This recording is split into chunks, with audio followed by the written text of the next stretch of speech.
कहानी मटोला जी की शरारतें। एक छोटा सा गांव था। गांव के कोने पर एक झोंपड़ी में एक बुजुर्ग दंपति रहता था। एक बूढ़ा और उसकी बूढ़िया। दोनों ही सादा जीवन बिताते थे। उनकी कोई संतान नहीं थी, लेकिन उनकी एक ननद थी और उसका एक बेटा था, नाम था चिंटू।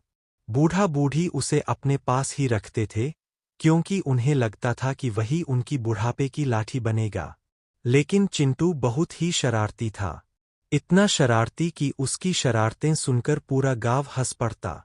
सबसे बड़ी समस्या यह थी कि उसे खाना खाने की आदत थी। चाहे कुछ भी पका हो, रोटी, सब्जी, खीर, पुआ, पकौड़ी, वह सब अकेला चट कर जाता। चिंटू की चालाकी। एक दिन की बात है। बूढ़ा बोला, बुढ़िया, आज तो मन कर रहा है कि कुछ मीठा मीठा खा लें। बहुत दिन हो गए खीर पुआ खाए। बुढ़िया बोली, हाँ जी, आज तो हम दोनों के लिए कुछ अच्छा बनाऊंगी। लेकिन देखना, वो चिंटू कहीं बीच में आ गया तो सब खत्म हो जाएगा। बूढ़े ने कहा, अरे, अभी तो वो सो रहा है। चल तू चुपचाप बना ले।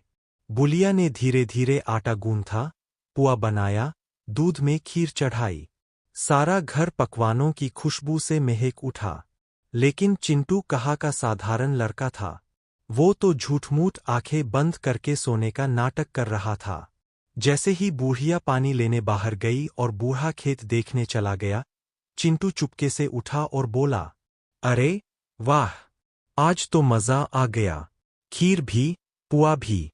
मम्मी पापा भले ही न हों, पर मौसी मौसा जी तो राजाओं जैसा खिला रहे हैं।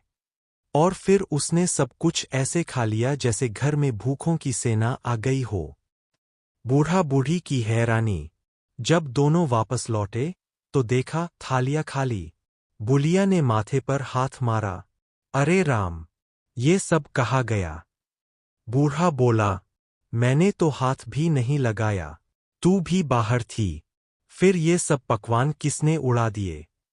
तभी खाट पर करवट बदलते हुए चिंटू नाटक करने लगा, मामी, मेरा नाम मटोला जी, खीर पुआ तोरे खटोला जी। बूढ़ा बूढ़ी समझ गए कि असली चोर कौन है। दोनों हंस भी पड़े और गुस्सा भी आया। सजा और मजेदार मोड़। अगले दिन बुलिया ने सोचा, आज इसे सबक सिखाना होगा।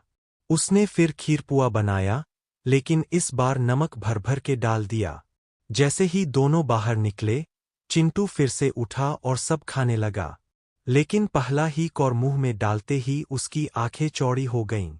ऊहूं, ये क्या? खीर इतनी खारी क्यों? पुआ तो लगता है जैसे नमक की टिकिया खाली हो। उसकी हालत देखकर बूढ़ा बूढ़ी हंसते हंसते लोटपोट हो गए। बूढ़ा बोला, कैसा लगा बेटा? चोरी चोरी खाना आसान है, पर सब कुछ अपना नहीं होता। चिंटू ने मुंह बनाते हुए कहा, मामी, अब से मैं बिना पूछे कुछ नहीं खाऊंगा। बस मुझसे नमक वाली खीर मत खिलवाना। अंत में सीख। उस दिन के बाद चिंटू ने धीरे धीरे अपनी आदतें सुधार लीं। हालांकि उसकी शरारतें कम नहीं हुईं, लेकिन उसने खाना चुराकर खाना छोड़ दिया। गांव वाले भी कहते, देखो देखो, ये वही चिंटू है, मटोला जी, जिसने खीर पुआ खाकर मौसी मौसा को खूब परेशान किया था। और इस तरह चिंटू की मजेदार शरारतें गांव भर में चर्चा का विषय बन गईं।